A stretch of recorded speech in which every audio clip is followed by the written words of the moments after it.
Let's speak more about Eskom. We know that it's had an impact on our economy, but what about the impact on South Africa's political situation? Do we really see South Africans ready to move their vote because of this type of poor service delivery? Look, I think there is a greater vulnerability for the ANC electorally now than there has ever been before. And the vulnerability is based on a number of factors. I think it's based upon poor service delivery in general from government.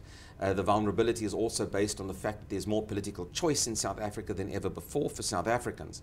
But there's no doubt in my mind that issues surrounding electricity and power really cut to the core daily lives of South Africans. It affects everything that you do. It's a very in-your-face failure on the part of the state to provide a very basic service. And this in-your-face failure, no doubt, will over time, if this position is perpetuated, if we continue to have rolling blackouts on a very regular basis over the course of the next year, this will demoralize and frustrate South Africans, even those South Africans who might, to a degree, be very reluctant to move away from the ANC. It'll shake up their belief in the ruling party and can, from a political point of view, cause further fragmentation of the ANC vote. And even if it's a moderate fragmentation of former ANC voters being fed up, staying away from the polls, or perhaps voting for the DA or EFF in the next round of local government elections, this is enough to cause the ANC sleepless nights, and I might add, enough to allow the ANC to lose control of critical local government metros, particularly in Gauteng and perhaps in Port Elizabeth and the Nelson Mandela Bay Metro. So I think the ANC should not underestimate the effect, the psychological effect of electricity blackouts on all South Africans, and South Africans who are increasingly holding government to account for their failure to deliver on a variety of different aspects of governance within the country. We are embarking in South Africa next year on what will more or less be a year-long election campaign in advance of the 2016 local government election. It's already started. And the ANC is more vulnerable than ever. An ANC who may lose control of Tshwane or Ekurhuleni, for example, the big metros in Gauteng, that ANC will in itself be even more vulnerable if they should lose the economic and political heartland of South Africa to opposition political parties.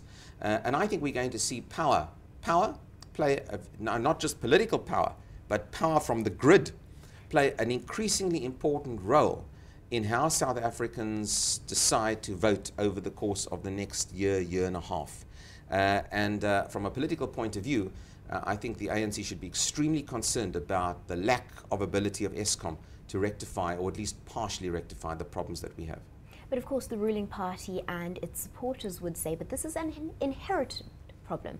We got this problem from apartheid, and we just have a lack of capacity to roll out electricity to all the people South Africa now needs to service. And if it were given over to an opposition party, they wouldn't be able to do much better. Well, I think the authorities, government can use any excuse that they want to try and ameliorate the lack of oversight and the inefficiencies that have crept into Eskom as a state-owned enterprise over the course of the last 10 years. But ultimately for South Africans, and for many South Africans, I'm not quite sure whether it really washes anymore. I think that the level of frustration, the level of irritation, the disruption to daily life for many South Africans over an extended period of time will be enough, I think, to make many, and I'm not saying all, and I'm not even saying a large proportion, but enough South Africans to perhaps reconsider where they are going to vote politically. And the ANC, being more vulnerable in many of these big metros, only needs its support to drop by a few percentage points. So it only needs 5% of its existing support base to decide to stay away or vote for another political party to really make it vulnerable in these big metros. And I think that's what I'm really talking about. It may be a moderate loss of support for the ANC, but the moderate loss is enough for the party to feel the heat at the polls over the course of the next number of years. I think that what can save the positions clearly is that if we somehow managed to rectify the blackouts that we've had over the course of the last number of weeks in South Africa. When the power is on, South Africans probably tend to forget about some of these issues. It's when the power goes off that the irritations and frustrations creep in.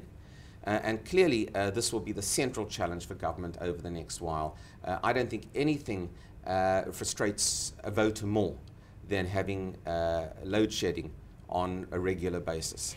It's a political issue. It's not just business. It's not just the loss of retail business over Christmas. It's going to eventually hit home at the ballot box.